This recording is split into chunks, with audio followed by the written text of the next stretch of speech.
मेरा नाम नेहा है। मेरी कहानी कोई आम कहानी नहीं है, बल्कि ये कहानी है अंधेरे में आँख खोलने, गरीबी में सांस लेने और बचपन में बोझ उठाने की। मैं तुम्हें अपनी कहानी सुना रही हूँ।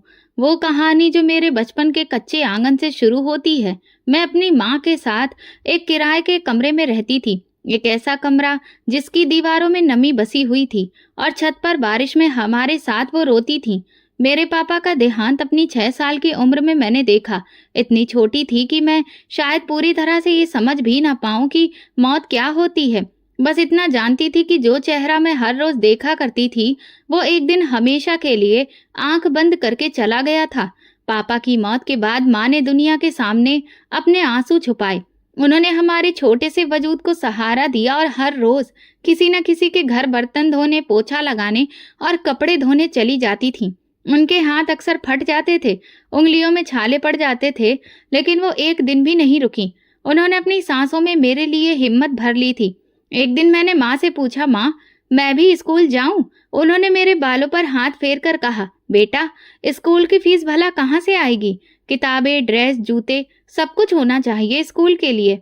हमारे नसीब में तो बस इतना है कि किसी तरह 2 वक्त की रोटी मिल जाए।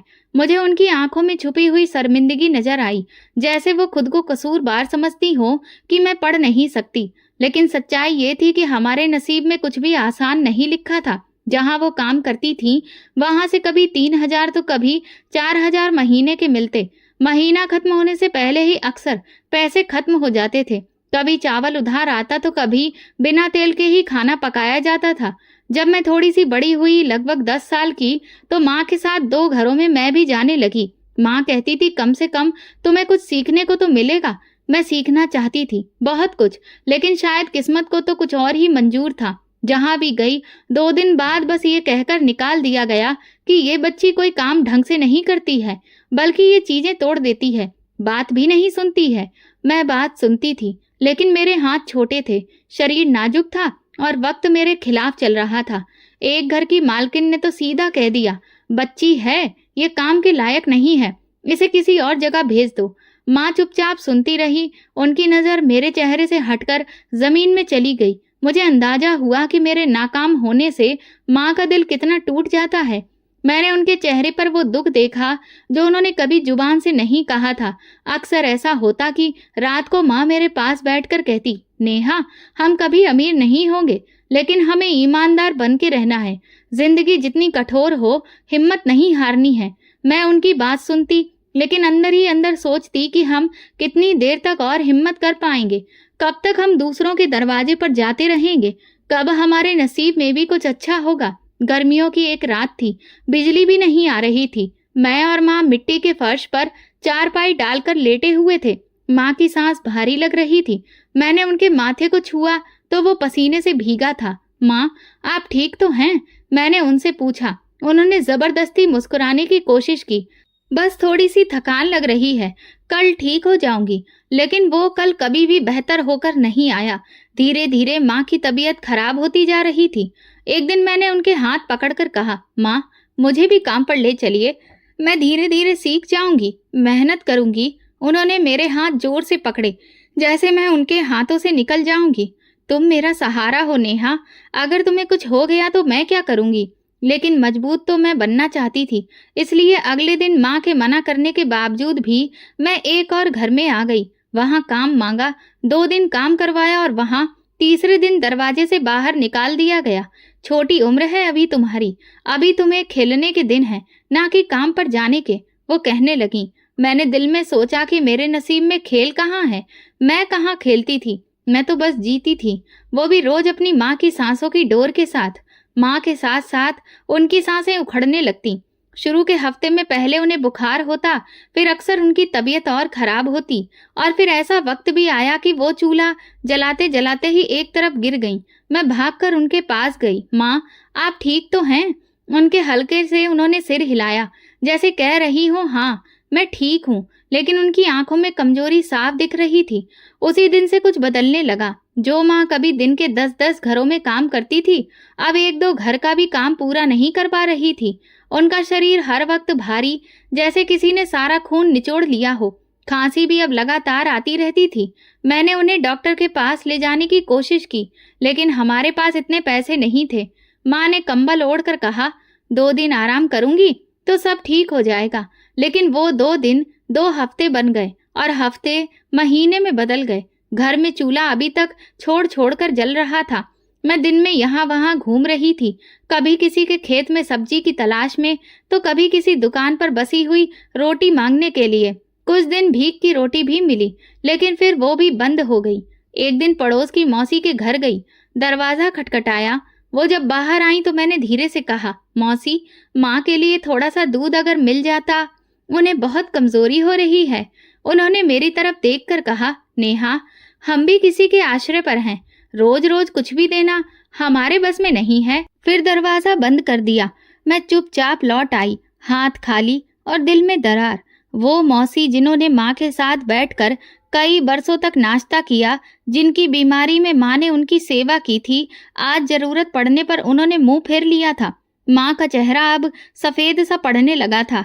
वो अक्सर चुप रहती और जब बोलती तो बस मेरी फिक्र करती रहती थी। नेहा, कुछ अगर मुझे हो गया तो तुम अकेली क्या करोगी? मैं उनकी बात का जवाब नहीं देती। मेरे पास कोई जवाब था ही नहीं। बस रोज की तरह मैं उनके माथे और सिर पर गीला कपड़ा रखती, उनके और हल्का गर्म पानी का गिलास लेकर आती और भगवान से प्रार्थना करती रहती। एक दिन माँ की हालत कुछ ज्यादा ही खराब हो गई। उनका बुखार उतर नहीं रहा था। मोहल्ले में जिस किसी से भी मदद मांगी, सबने कोई न कोई बहाना बना दिया। एक औरत ने कहा, तुम्हारी माँ का इलाज कराया तो फिर कल और लोग आ जाएंगे। अब ये सब कुछ करना हमारे बस की बात तो नहीं है। कमरे में वापस आई तो माँ करवट लेकर लेटी हुई थी, पसीने में भीगी हुई और शरीर ठंडा पड़ता जा रहा था। मैं एक पल के लिए उनके बगल में बैठ गई और फिर वही सवाल जो माँ ने किया था, अब मेरे दिल में बोझ लगने लगा था। मैं क्या करूंगी अगर मेरी माँ नहीं रही? उस रात माँ ने आंखें खोली और धीरे से बोली, बेटा, शहर में एक मालकिन है, गायत्री देवी, वो मुझे जानती हैं। उनसे जाकर चारुलता का नाम लेना, वो समझ जाएंगी। वो अच्छी औरत हैं, तुम्हें काम दे देंगी। मैंने माँ का हाथ पकड़ा। माँ, मैं आपको इस हालत में छोड़कर कहीं भी नहीं जाऊंगी। वो मुस्कुराई। वो मुस्कुराहट बहुत हल्की थी, जैसे परसों की थकान में भी वो मुझे हिम्मत देना चाहती हो। अगर मैं ना रही तो तुम्हारा वहां जाना जरूरी है। ये वो बात थी जो मैं सुनना नहीं चाहती थी, लेकिन मेरे दिल में एक फैसला हो चुका था। अगले दिन सुबह मैं निकली थी कि शायद कुछ दवा या खाने को कुछ मिल जाए, लेकिन कुछ भी नहीं मिला। जब वापस आई तो माँ बेहोश थी। मैंने मोहल्ले के 2 लड़कों से कहा, माँ को अस्पताल ले जाना है, कुछ मदद कर दो। उनमें से एक ने कहा, कितने पैसे दोगी? हम मुफ्त में उठाने वाले नहीं हैं। उस दिन मैंने खुद को बहुत छोटा महसूस किया, जैसे मेरी हैसियत एक टूटी हुई चप्पल से भी कम हो। कुछ घंटे के बाद माँ ने आंखें खोली। उनकी सांसें बहुत हल्की हो चुकी थीं।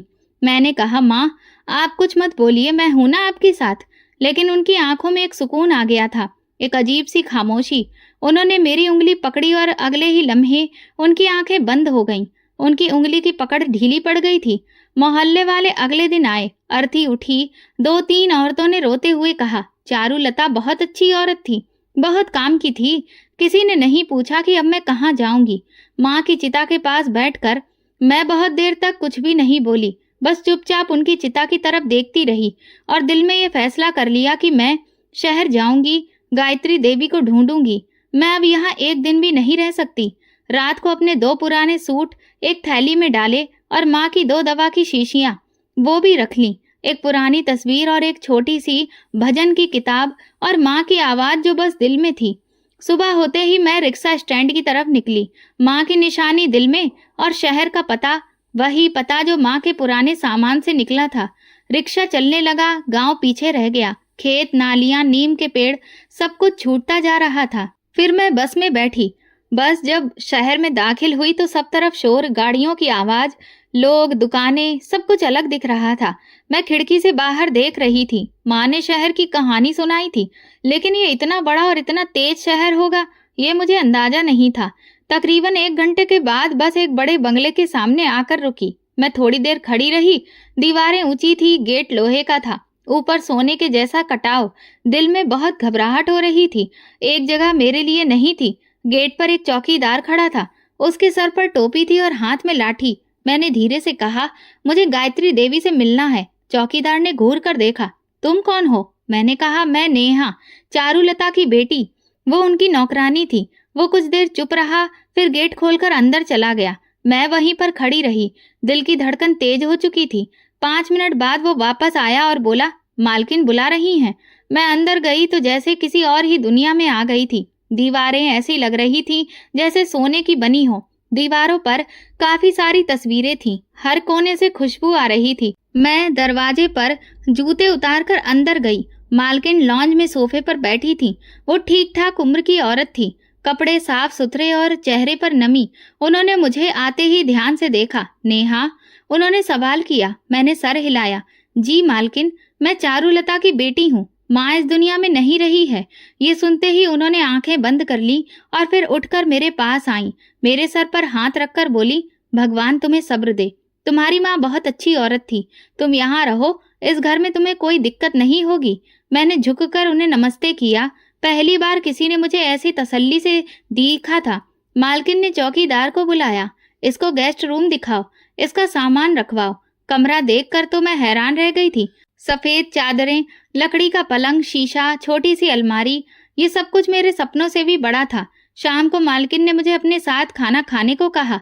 मैं बहुत झिझक रही थी तो वो कहने लगी, यहाँ तुम नौकर नहीं हो, तुम चारुलता की बेटी हो। हम एक ही किचन से खाते हैं। खाने में पनीर की सब्जी और रुमाली रोटी थी।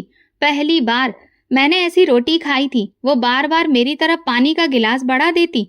खाने के बाद बोली, कल से तुम थोड़े बहुत काम समझ लेना। सब कुछ तुम्हारे लिए नया होगा, लेकिन धीरे धीरे तुम सीख जाओगी। रात को कमरे में आकर मैं बैठी रही। खामोश थी, लेकिन दिल में सवालों का शोर था।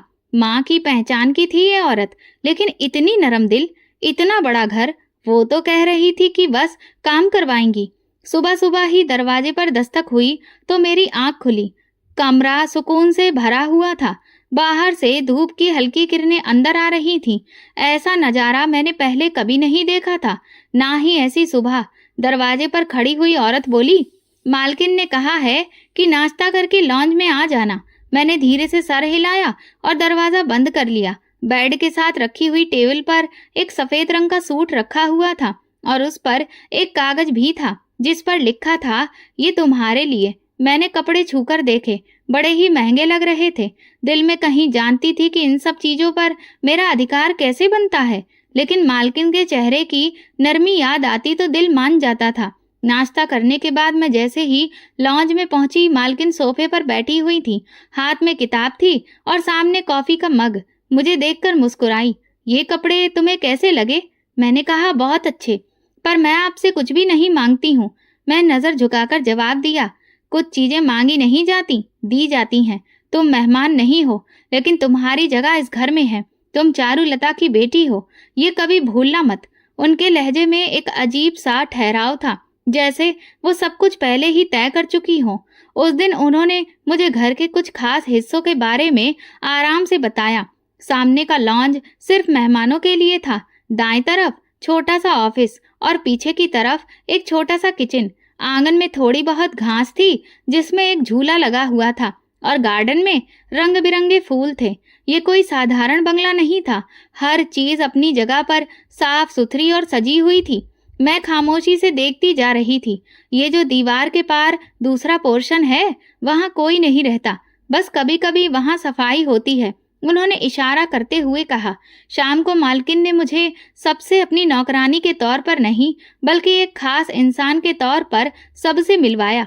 ये नेहा है, मेरे साथ ही रहेगी, मेरे कामों में हाथ बटाएगी। बाकी नौकर जो सालों से काम कर रहे थे, उन्होंने सवालिया नजरों से मुझे देखा। किसी ने कुछ भी नहीं कहा, लेकिन एक अजीब सी चुप्पी थी। रात को मालकिन ने फिर से मेरे लिए दूध भेजा। कमरे में आकर उस औरत ने कहा, मालकिन ने कहा है कि तुम्हें कुछ भी चाहिए हो तो बिना झिझक के बता देना। मैंने कप पकड़ा और धीरे से कहा, उन्हें मेरा धन्यवाद कहना। कुछ ही दिनों में मैं घर के सारे मामले समझने लगी। सुबह नाश्ते के बाद मालकिन कुछ देर लाइब्रेरी में बैठती थी, फिर गार्डन में, दोपहर को आराम और शाम को गेस्ट रूम में बैठती, और रात को पूरी तरह से खामोशी, कोई शोर नहीं। कभी कभी वो धीमी आवाज में गाना सुनती थी और मैं हैरान रहती थी कि इतनी बड़ी जगह में वो अकेले कैसे रहती हैं।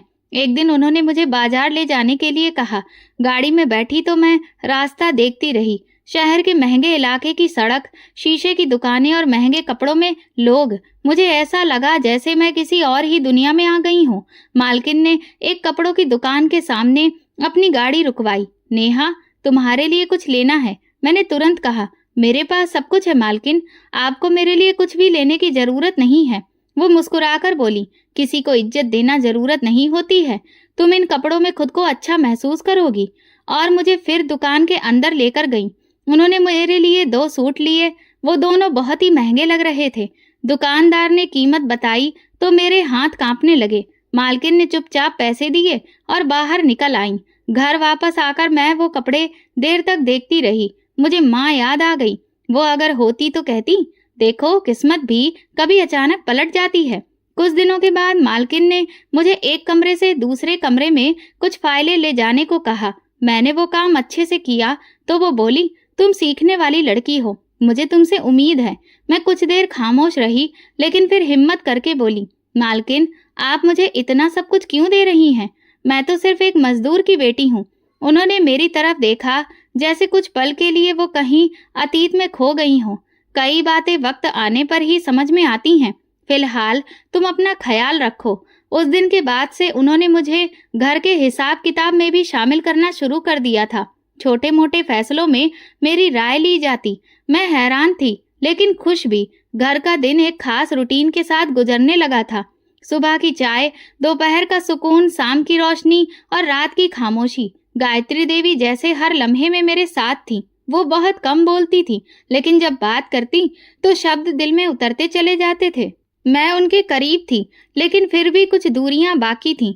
1 महीने से ज्यादा हो गया था, लेकिन उनके बारे में मुझे ज्यादा कुछ नहीं पता था।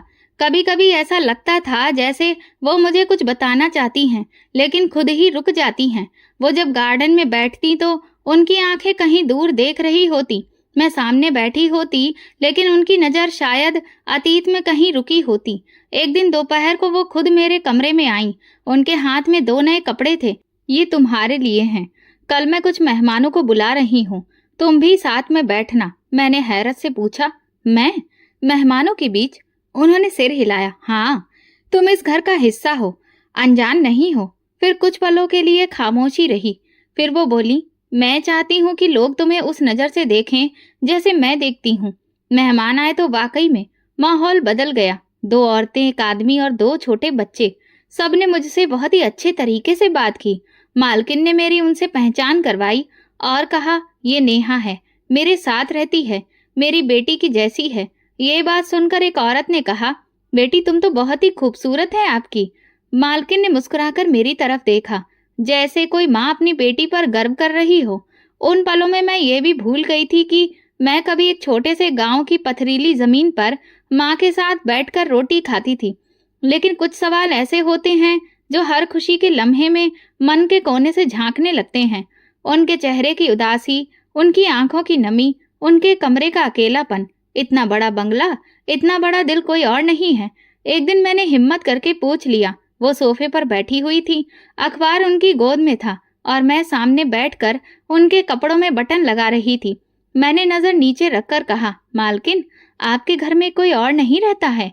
वो थोड़ा सा रुकी, अखबार एक तरफ रख दिया, फिर धीरे से बोली, मेरे 2 बच्चे हैं। मैं चौंक कर उनकी तरफ देखने लगी, लेकिन वो नजरें बचा रही थी। फिर वो यहाँ पर क्यों नहीं है? मैंने चाहकर भी सवाल कर बैठी। मालकिन ने थोड़ी सांस खींची, जैसे कोई बोझ सीने से हटाने की कोशिश कर रही हो। वो अपने बाप के साथ रहते हैं। मैंने उनके पिता से तलाक ले लिया था। कमरे में खामोशी छा गई। मेरे हाथ रुक गए। मैंने कोई और सवाल नहीं किया। वो अपने शब्दों को एक हद से आगे नहीं ले गई।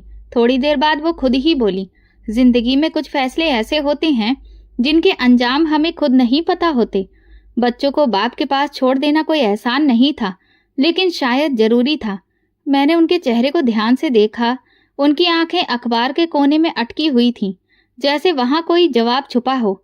अगले दिन सुबह वो बहुत शांत लग रही थी। नाश्ता भी मेरे साथ किया। उन्होंने पूछा, अगर तुम्हें पढ़ने का मौका मिले तो क्या तुम करोगी? मैंने तुरंत कहा, जी हाँ, बहुत मन है मेरा। माँ के पास तो पैसों की गुंजाइश ही नहीं थी, लेकिन हाँ, मैं पढ़ना चाहती थी। तो ठीक है, कल से तुम्हारी पढ़ाई की शुरुआत होगी। मैं एक टीचर बुला लूंगी।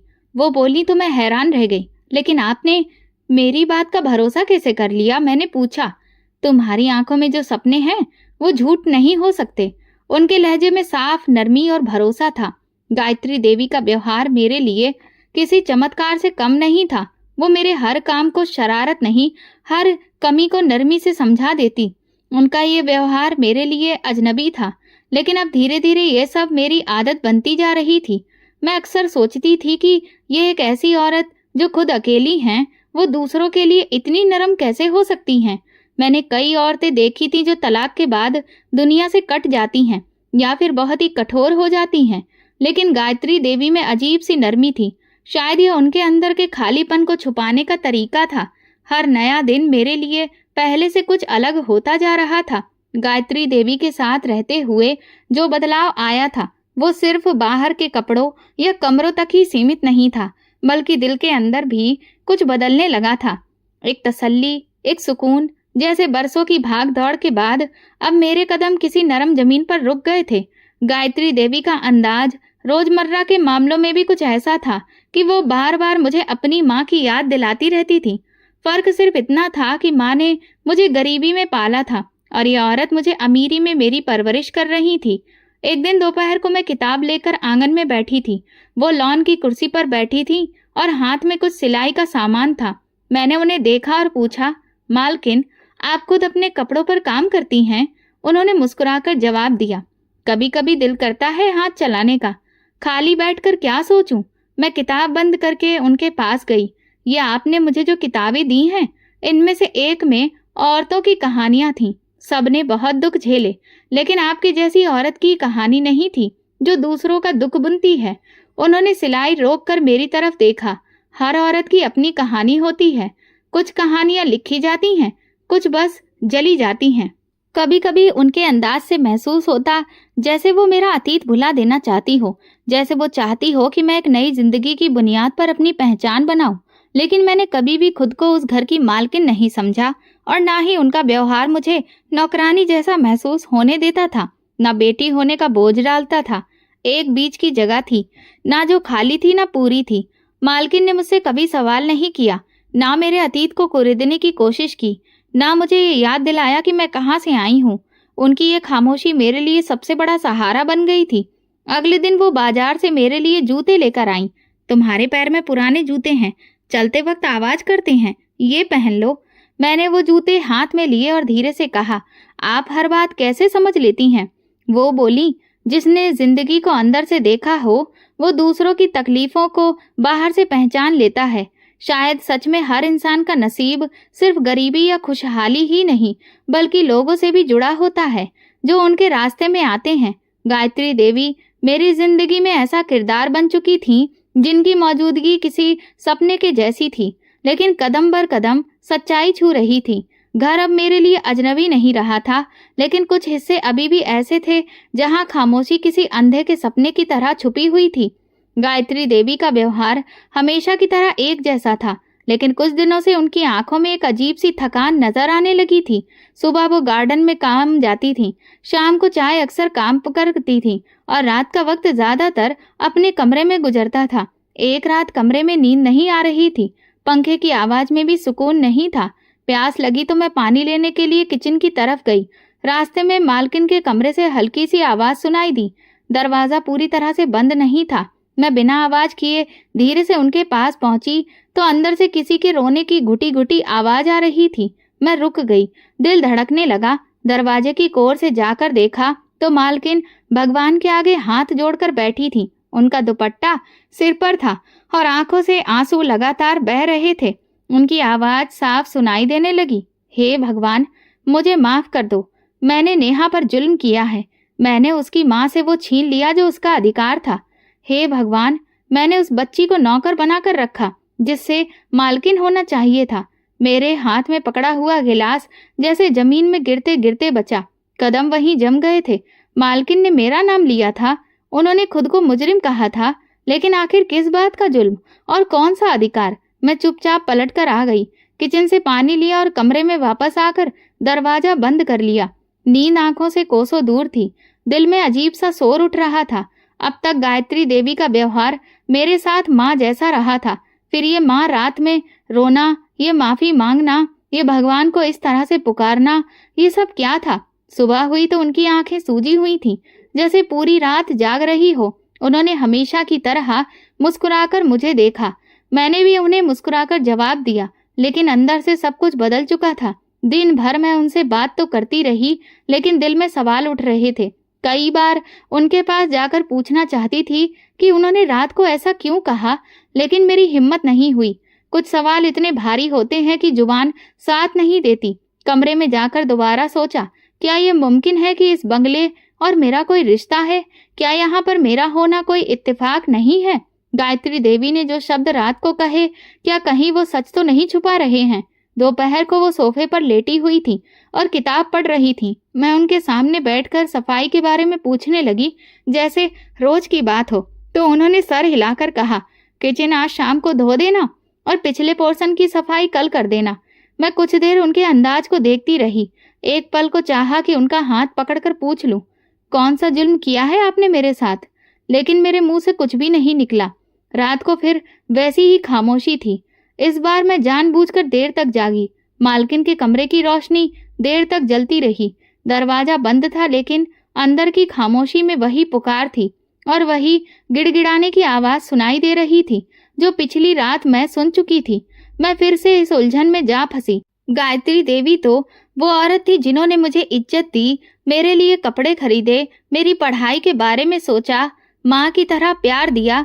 फिर ये रात को रोना, खुद को जालिम कहना, ये सब उनकी खामोश जिंदगी का एक ऐसा कौन सा पहलू था जो मैं नहीं जानती थी।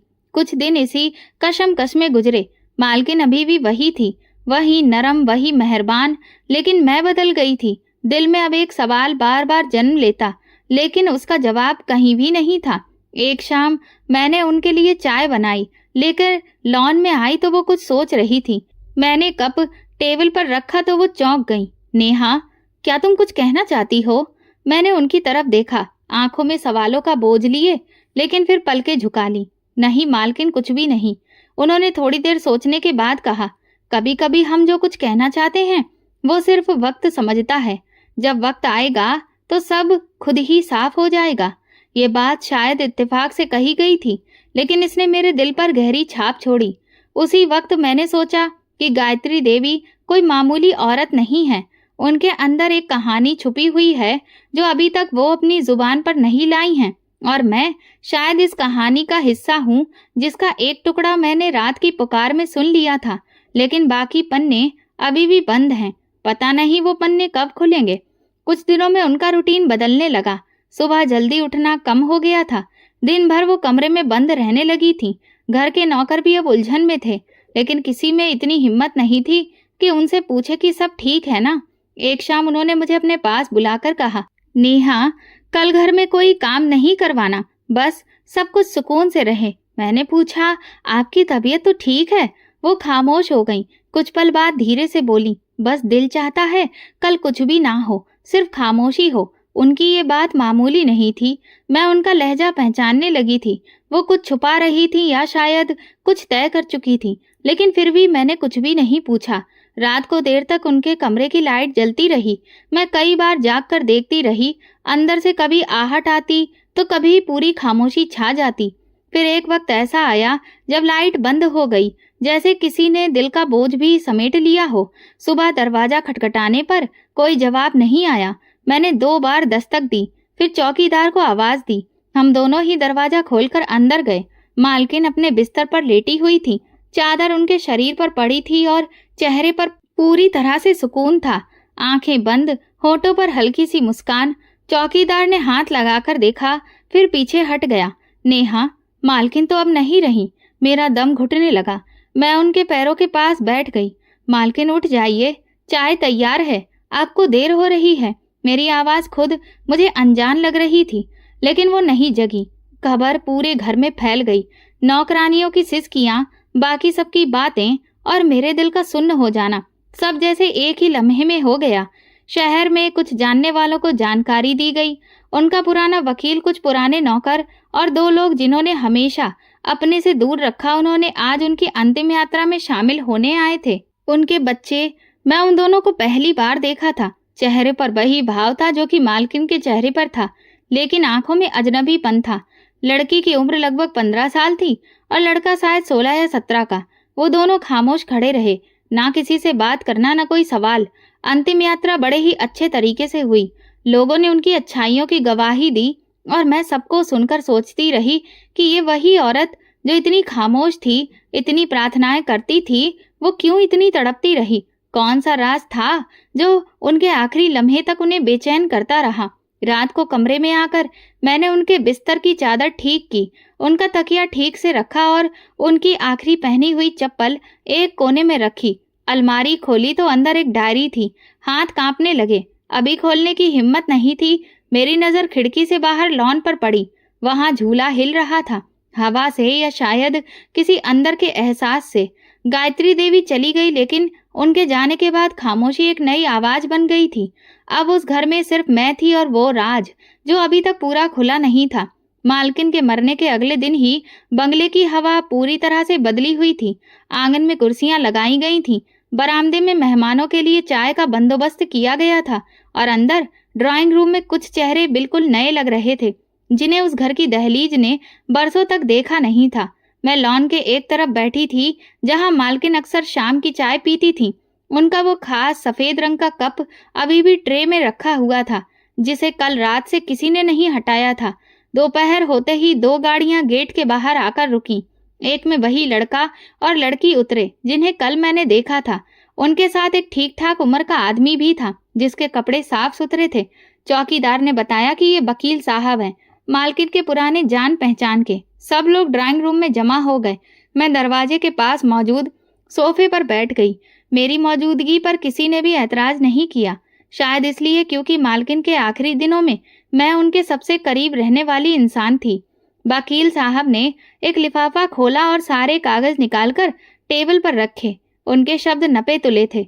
गायत्री देवी ने अपने मरने से कुछ वक्त पहले एक कानूनी वसीयत तैयार करवाई थी, जिसकी कॉपी मेरे पास मौजूद है और असली अदालत की रजिस्ट्री में जमा है।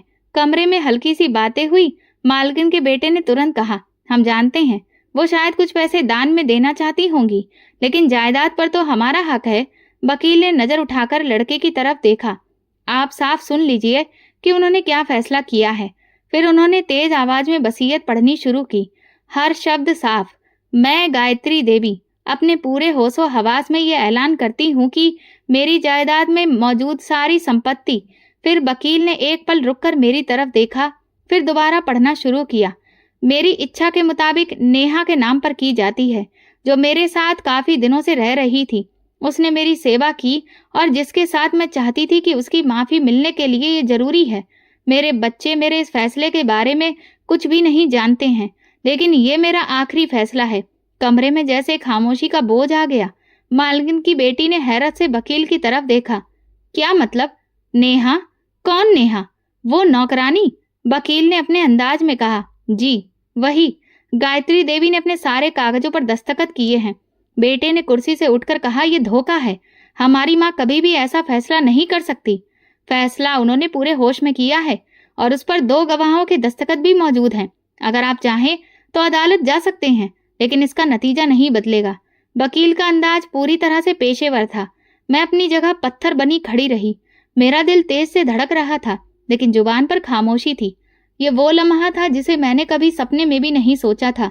मालकिन के बेटे ने एक झटके में टेबल पर रखे हुए सारे कागजों को समेटने की कोशिश की, लेकिन वकील ने हाथ रोककर कहा, यह कानूनी कागज है, आप इन्हें नहीं छू सकते। लड़की बोली, तो हमारी माँ ने हमें कुछ भी नहीं दिया। वकील ने एक नजर उस पर डाली। उन्होंने ये कहा है कि आप दोनों की जिम्मेदारी आपके पापा ने संभाली थी और उनकी जायदाद से जुड़ी सारी कानूनी कार्रवाई अलग हो चुकी थी। उनकी खुद की जो पर्सनल संपत्ति है वो सिर्फ नेहा के नाम पर की गई है। मालकिन के दोनों बच्चे चुप हो गए। उनकी आंखों में सदमा, गुस्सा और बेयकीनी थी। वो तुरंत कमरे से बाहर निकल गए। मैं दरवाजे की तरफ देखती रही, जहां वो पल भर पहले खड़े थे। वकील ने मेरे पास आकर एक लिफाफा पकड़ाया। ये कागज आपके नाम पर ट्रांसफर कर दिए गए हैं। जल्दी में कोई भी फैसला मत करिएगा। मैंने लिफाफा पकड़ लिया, लेकिन समझ नहीं आ रहा था कि ये सब मेरे साथ ही क्यों हो रहा है। मालकिन ने कब और क्यों ऐसा किया? शाम तक पूरा बंगला सन्नाटे में डूब चुका था। शोर जो कुछ पलों पहले कमरे में हो रहा था, अब वो किसी अतीत की लकीर लगने लगा था। कमरे में आकर मैंने दरवाजा बंद किया। मालकिन की तस्वीर पर नजर पड़ी जो टेबल पर रखी हुई थी। मैंने धीरे से कहा, आपने तो कहा था कि वक्त आएगा तो सब कुछ साफ हो जाएगा, लेकिन अब और सवाल खड़े हो गए हैं। गायत्री देवी चली गईं, लेकिन उनका फैसला मेरे सामने एक बड़ा राज बनकर खड़ा हो गया था और मैं बस खामोशी से उस राज के तले दबती जा रही थी।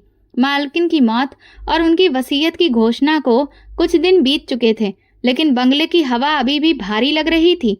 कानूनी कार्रवाइयां जारी थी और मैं नेहा वही थी, लेकिन अब नाम के साथ साथ जायदाद की बारिश कहलाने लगी थी। मैंने न किसी कागज पर दस्तखत किए थे और ना ही कुछ भी अब तक अपनाया था, लेकिन लोग मुझे नए नाम से पुकारने लगे थे। कभी चौकीदार मुझे मैडम जी कहकर बुलाता, कभी नौकरानियां सर झुकाकर सम्मान देती थीं। उन सबका व्यवहार बदल गया था, लेकिन मैं वैसे ही थी। बस एक गहरी खामोशी मेरे अंदर उतरती जा रही थी। इस खामोशी के दौरान एक अजीब सी बात हुई। एक सुबह मेरे हाथ की ऊपरी परत पर हल्की सी खुजली महसूस हुई। शुरू में मैं ज्यादा ध्यान नहीं दिया, सोचा कोई साधारण दाना होगा, लेकिन अगले ही दिन सिर्फ खुजली की जगह पर एक छोटा सा दाना दिखाई देने लगा, नरम चमकदार, जैसे पानी से भरा हुआ हो। मैं चुपचाप उसे दुपट्टे से छुपा लिया, लेकिन वो 1 से 2 में बदल गया और 2 से 5 हो गए और फिर कुछ दिनों में मेरा दायां हाथ उन छालों से भर गया। ये क्या हो रहा है मेरे साथ? मैंने अपने आप से पूछा, लेकिन जवाब देने वाला कोई भी नहीं था। मैंने एक अच्छे डॉक्टर को दिखाया। उन्होंने मुझे दवा लिख कर दी, कुछ लोशन भी दिए, लेकिन ना तो खुजली रुक रही थी और ना ही वो दाने। उल्टा अब वो मेरे गर्दन और पीठ तक पहुंचने लगे थे। एक दिन जब मैं सुबह शीशे के सामने खड़ी हुई तो मेरे चेहरे के किनारे पर एक छोटा सा निशान भी उभर आया था। गायत्री देवी के बिना ये बंगला अब खौफनाक लगने लगा था। उनके कमरे की तरफ देखती तो दरवाजा खुद ब खुद अजीब सा लगता, जैसे कि अंदर कोई अभी भी सांस ले रहा हो। मैं रात को अक्सर उनकी खुशबू महसूस करती जो कभी उनके कपड़ों से आती थी, और उन खुशबुओं के साथ मेरी बेचैनी भी बढ़ती जा रही थी। छाले हर रोज बढ़ते ही जा रहे थे और फिर एक दिन ऐसा आया कि मैं चुप ना रह सकी। बाकी सब काम छोड़ दो, किसी अच्छे डॉक्टर के पास ले जाओ मुझे, मैंने चौकीदार से कहा। हम शहर के सबसे अच्छे अस्पताल में गए, हर जगह बहुत सारे टेस्ट हुए, रिपोर्टिंग, लेकिन रिजल्ट कुछ भी नहीं था। एक डॉक्टर ने कहा ये कोई वायरस एलर्जी हो गई है, वक्त के साथ खत्म हो जाएगी। दूसरे ने कहा ये शायद मानसिक प्रेशर की वजह से है, मरीज को आराम की जरूरत है। तीसरे ने हाथ जोड़ दिए, ऐसा कुछ मैंने पहली बार देखा है। दवा दे रहा हूँ, अगर कोई असर न हो तो किसी और बेहतरीन डॉक्टर के पास जाइएगा जो चर्म रोग का विशेषज्ञ हो। मैंने हर दवा इस्तेमाल की, परहेज किया, लेकिन मेरी खाल पर दाने अब बहुत ही कठोर होने लगे थे। न खुजली कम हो रही थी और ना ही सूजन। दूरी बनाकर रहने लगे थे सब। किचन में बर्तन भी अलग कर दिए गए। मेरा बिस्तर भी अलग होना शुरू कर दिया, जैसे मैं किसी खतरनाक बीमारी की चपेट में आ गई हूँ। रात को जब मैं गायत्री देवी की पुरानी कुर्सी पर बैठी थी तो उनका साया महसूस होता। मैं उनकी तरफ देखकर कहती, मालकिन आपने कहा था कि सब कुछ साफ हो जाएगा, लेकिन मेरे शरीर पर ये निशान, ये किस चीज का संदेश दे रहे हैं? चौकीदार ने मुझे कई दिन से परेशान देखा तो एक शाम को आकर मुझसे बोला, मैडम अगर आप इजाजत दे तो किसी अच्छे बाबा को बुलाएं। वो कहते हैं कभी कभी ऐसे मामलों में वही लोग समझ सकते हैं। मैंने कुछ देर खामोशी के बाद कहा, ठीक है बुला लो, किसी न किसी को तो समझ आना चाहिए कि मेरे साथ हो क्या रहा है। अगले दिन एक बाबा आया। वो तकरीबन 60 साल के करीब थे, साधारण कपड़े, धीमी आवाज। उन्होंने मुझसे पूछा, बेटा ये बीमारी तुम्हें कब से है? मैंने उन्हें सब बता दिया। वो कुछ देर चुप रहे, फिर पूछा, तुम्हारा मालकिन से रिश्ता क्या था? मैंने सिर्फ इतना कहा, वो मेरे लिए माँ के जैसी थी और उनकी मौत के बाद ही ये सब शुरू हुआ है। उन्होंने कुछ मंत्र पढ़े, मंत्र पढ़कर मेरे ऊपर से उतारे, कमरे का जायजा लिया और फिर रुककर बोले, ये जो आपके शरीर पर हो रहा है ये कोई आम बीमारी नहीं लगती है, ये किसी दिल के बोझ या राज की निशानी हो सकती है। राज? उन्होंने धीरे से कहा, कभी कभी हम लोगों के करीब होते हैं, उनसे कोई बात छुपी रहती है, लेकिन वो बात हमें बार बार अपनी तरफ खींचती है। कमरे में खामोशी छा गई। बाबा जी ने मेरे चेहरे की तरफ देखा, फिर बोले, अगर तुम इजाजत दो तो एक बात कहूँ। हाँ कहिए। मालकिन को जिस जगह पर जलाया गया है उसी जगह पर जाओ, शायद वहां पर तुम्हें वो जवाब मिले जो तुम्हें कोई भी नहीं दे सकता। मेरे हाथ खुद से उन दानों को छुपाने लगे, लेकिन मेरे दिल में जैसे सोच लिया था कि शायद अब जवाब इस आंखों से दिखने वाली दुनिया में नहीं, बल्कि हवा में खुली हुई उस शक्ति में मौजूद है जहां खामोशी खुद सब कुछ कहती है। सुबह की पहली किरण हुई तो मेरी आंख खुली, लेकिन नींद जैसे सारी रात नहीं आई थी। तुम्हें शमशान घाट जाना चाहिए, शायद वही तुम्हें जवाब मिलेगा। पिछली रात के बाद मेरे दिल में एक अजीब सी बेचैनी हो रही थी। दाने ऐसा लग रहे थे कि सिर्फ शरीर पर नहीं दिल पर भी हो गए थे। मैंने खामोशी से एक कपड़े बदले और चौकीदार को आवाज दी, शमशान घाट ले जा सकते हो? चौकीदार ने चौंक कर मेरी तरफ देखा, फिर धीरे से सर हिला दिया। हाँ मैडम, मैं गाड़ी निकालता हूँ। रास्ता खामोशी से गुजरता, शहर अभी पूरी तरह से उठा नहीं था। सूरज की रोशनी सड़कों पर फैल रही थी, लेकिन मेरे दिल के अंदर अंधेरा था। जब हम शमशान घाट पहुंचे तो चौकीदार ने दूर से इशारा कर दिया। उधर उन्हें आखिरी मुखाग्नि दी गई थी। मैं यही इंतजार कर रहा हूँ। मैं धीरे से अंदर गई। जब मैं उस जगह पर पहुंची तो वहां मिट्टी की खुशबू कुछ अजीब सी महसूस हुई। वो खुशबू जो किसी गुलाब के फूल की नहीं थी, किसी साधारण मिट्टी की भी नहीं थी। वहां जैसे एक अजीब सा सुकून था।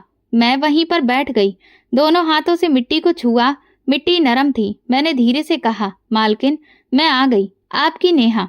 वो नेहा जिसे आपने सब कुछ दे दिया और शायद कुछ छुपा भी दिया। उसी पल मेरे कंधे पर किसी ने हाथ रख दिया। मैं चौंक कर पीछे देखने लगी।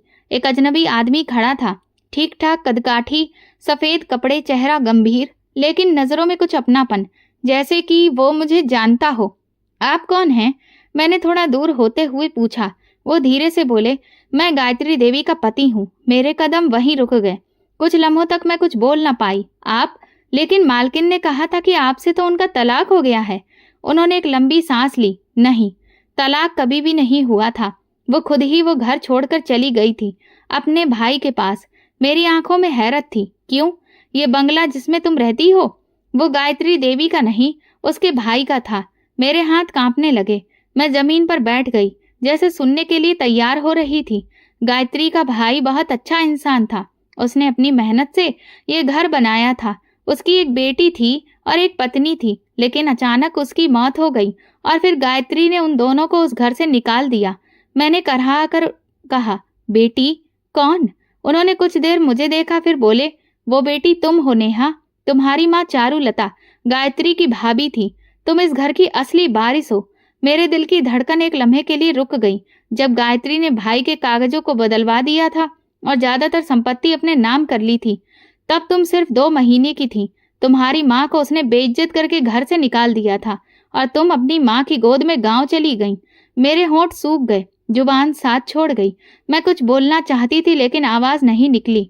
मैंने उसे बहुत रोका, लड़ाई भी लड़ी, लेकिन उसने मुझे भी छोड़ दिया। मुझसे कहा कि मैं जायदाद के पीछे हूँ, लेकिन सच्चाई ये थी कि वो सब कुछ अपने नाम पर करना चाहती थी। मैंने कांपती आवाज में कहा, तो उसके बाद क्या हुआ? उन्होंने कुछ भी नहीं किया। क्या नहीं किया? हर रात रोई, तुम्हारी माँ से माफी मांगना चाही, लेकिन चारुलता कहीं नहीं मिली। वो तुम्हें भी ढूंढने निकली। जब तुम्हारी माँ ने तुम्हें वापस शहर भेजा, तब तक गायत्री पछतावे में जल चुकी थी। उसने तुम्हें अपनाया, तुम्हें सब कुछ दिया, लेकिन एक बात नहीं बताई कि मैं इस घर की वारिस हूँ। मैंने धीरे से कहा, और उसकी भतीजी भी। तुम उसकी भाभी की बेटी हो। दाने जो अब तक मेरे शरीर पर थे, ऐसा लग रहा था कि जैसे अब उनकी गर्मी धीरे धीरे कम हो रही हो, जैसे कोई दबाव दिल से निकल रहा हो। उसने हर रात भगवान से माफी मांगी, लेकिन जब तक तुम माफ नहीं करती, उसकी आत्मा बेचैन ही रहती। मैंने सामने आसमान को देखा और कहा, मैं तो उन्हें तभी माफ कर चुकी थी जब उन्होंने मुझे माँ की तरह प्यार देने लगी थी। मैं नहीं जानती थी कि वो मेरी बुआ है, लेकिन जो कुछ भी था, उन्होंने मुझे दोबारा जीने का मौका दिया। उनके चेहरे पर सुकून आ गया। शायद अब सब कुछ साफ हो गया था। शमशान घाट से वापसी के बाद बंगले की हवा पहले जैसी नहीं रही थी। हर दरवाजा, हर दीवार अब एक नई सच्चाई का गवाह बन चुका था। वो खुशबू जो मालकिन के कमरे से आई थी, वो अब माफी मांगने वाली आत्मा की पहचान बन गई थी। पहले जो सवाल मेरे मन में घूमते रहते थे, अब सब शांत हो गए थे। मालकिन के पति ने मेरे साथ बैठकर खामोशी से चाय पी। सामने टेबल पर वही फाइलें रखी थी जिनमें मेरा नाम बारिश के तौर पर लिखा था, लेकिन उनका वजन कम महसूस नहीं हो रहा था। वो आखिरी दिनों में बहुत बदल गई थी। उन्होंने धीरे से कहा, अक्सर रात को मुझे खत लिखती थी, लेकिन कभी भी भेजती नहीं थी। शायद वो चाहती थी कि माफी शब्दों से नहीं, सामने से मांगी जाए। मैंने उनके चेहरे को ध्यान से देखा। उनकी आंखों में कोई शिकायत नहीं थी, बस एक थकान, जैसे बरसों का सफर पूरा हुआ हो। उन्होंने जो कुछ किया उस पर उन्हें बहुत अफसोस था। मैंने धीरे से कहा, लेकिन जो प्यार उन्होंने मुझे दिया वो किसी भी जुल्म से बढ़कर था। उन्होंने कागज मेरे सामने रखा। ये गायत्री का आखिरी खत है जो उसने मेरे लिए लिखा था, लेकिन शायद तुम्हारे लिए ज्यादा है। मैंने खत खोला। कागज पर सादा शब्द थे, नेहा, मैं तुम्हें कभी ये सब नहीं बता सकी। शायद हिम्मत नहीं थी। तुम्हारी माँ को मैंने घर से निकाला, तुम्हें जायदाद से अलग किया और सब कुछ अपने नाम कर लिया। उस वक्त मुझे लगा कि मैं सब समेट लूंगी, लेकिन वक्त ने मेरी आंखें खोल दी। तुम्हें जब पाया तो समझ आया कि जिसे मैं कमजोर समझ रही थी वही मेरे लिए सबसे कीमती थी। मैं जानती हूँ कि तुम सब समझ जाओगी और शायद मुझसे नफरत भी करोगी, लेकिन मैं सिर्फ इतना चाहती हूँ कि तुम मुझे माफ कर दो। खत हाथ में लिए मैं बहुत देर तक खामोश बैठी रही और फिर धीरे से कहा, मैं तो उन्हें कब का माफ कर चुकी थी। उसी दिन जब उन्होंने मेरे सर पर हाथ रखा था, मुझे बेटी कहा था। उनके पति ने गहरी सांस ली, जैसे बरसों का बोझ उनके कंधों से उतर गया हो। उसी शाम मैंने पहली बार वो अलमारी खोली जिसे मालकिन हमेशा ही बंद रखती थी। अंदर पुरानी तस्वीरें, कुछ कागज और एक छोटा सा झूमर पड़ा था। तस्वीर में वो मेरे पापा के साथ खड़ी थी और एक बच्ची उनके सामने गोद में थी। तस्वीर के पीछे सिर्फ एक शब्द लिखा था, नेहा। उसी रात मेरे शरीर पर पड़े हुए दानों में कुछ बदलाव सा होने लगा। ना वो खुजली हो रही थी और ना सूजन। सुबह मैंने शीशे में खुद को देखा तो मेरा बाजू, गर्दन, यहाँ तक कि मेरा चेहरा, सब कुछ साफ हो चुका था, जैसे कुछ था ही नहीं। चौकीदार हैरत से मुझे देखने लगा। मैडम, लगता है जैसे आप पहले जैसी हो गई हो। मैंने मुस्कुराकर कहा, क्योंकि अब मैं जान गई हूँ कि मैं कौन हूँ और जो सवाल थे वो सब खामोश हो गए। कई हफ्ते गुजर गए। बंगला मेरा घर बन गया था, लेकिन मैंने उसे वैसा ही रखा जैसा मालकिन चाहती थी। उनका कमरा वैसा ही सजा रहता जैसे वो अभी आएंगी। मैं अक्सर वहां बैठकर वही किताबें पढ़ती जिन्हें वो पढ़ा करती थी। वकील आया तो मैंने उससे कहा, इस जायदाद को ऐसा ही रहने दो। मैं यहाँ किसी भी हुकूमत को चलाने के लिए नहीं बैठी हूँ, सिर्फ ये चाहती हूँ कि जो हक है वो पूरा हो जाए। कभी कभी मालकिन के बच्चे भी आ जाते। मैं कभी ना उनसे कोई शिकायत की और ना ही कोई अधिकार जताया। मैंने उनके लिए दरवाजे खुले रखे, जैसे कि कभी मालकिन ने मेरे लिए खोल रखे थे। एक दिन बगीचे में मैंने उनकी पसंद के फूल उगाए। हे भगवान, जिसने मुझसे छीन कर सब कुछ मुझे दोबारा वापस दिया, उसकी आत्मा को शांति देना। जिसने मेरे साथ पहले नाइंसाफी की, बाद में उसने अपने पश्चाताप से माफी भी मांगी और मैंने उसे माफ भी कर दिया, क्योंकि वो मेरी बुआ थी। मुझे भरोसा है कि भगवान ने उन्हें माफ कर दिया होगा और मेरे दाने, वो भी पूरी तरह से खत्म हो गए थे। शायद वो दाने मेरे शरीर पर नहीं, बल्कि सवालों के थे, जिनके जवाब मिलने के बाद वो पूरी तरह से खुद ही मिट गए। ये घर, ये सुकून, ये खामोशी अब मेरी पहचान थी, क्योंकि मैं नेहा हूँ, इस जमीन की असली बारिश। सच को कितना ही क्यों न छुपाया जाए, लेकिन एक न एक दिन वो सामने आ ही जाता है, जो दिलों को जोड़ती है और जख्मों को भर देती है। ये वीडियो केवल मनोरंजन के उद्देश्य से बनाया गया है। सभी पात्र काल्पनिक हैं। वास्तविक व्यक्तियों, जीवित या मृत या वास्तविक घटनाओं से कोई समानता विशुद्ध रूप से संयोग है। किसी भी व्यक्ति, धर्म या जाति को ठेस पहुंचाने की मंशा नहीं है। दोस्तों, अगर आपको हमारी कहानी पसंद आई हो तो कमेंट करके वीडियो को लाइक, शेयर करें और हाइप दें। चैनल पर नए हैं तो सब्सक्राइब करें और नोटिफिकेशन बेल दबाएं ताकि अगली अपडेट सबसे पहले आपको मिले। धन्यवाद।